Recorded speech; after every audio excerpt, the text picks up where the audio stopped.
Hey guys, and welcome to day 5 of 10 days of Halloween.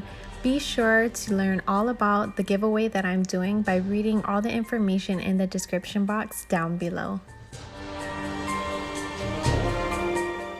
All you're gonna need for this craft is some lollipops.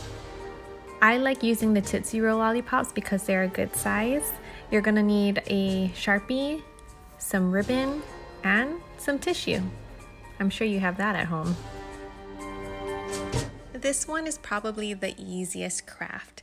So easy that your kids can even probably teach you how to do this.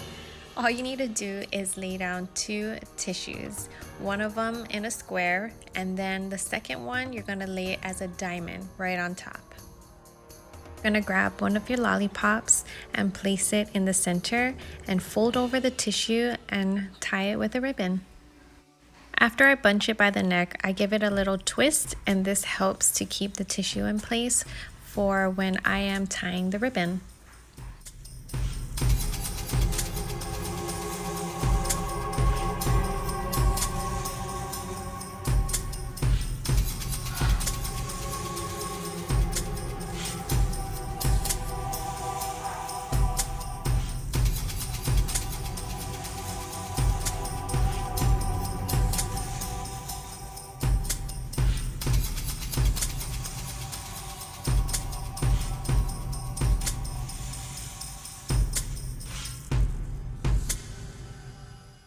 Once you have all your ghost pops wrapped up and tied with a ribbon, use a Sharpie pen and lightly color in some eyes and a mouth.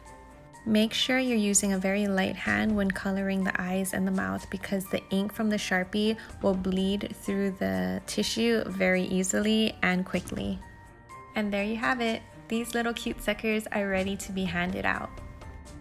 Thank you so much for watching, and I'll see you in my next video tomorrow, day 6 of 10 days of Halloween.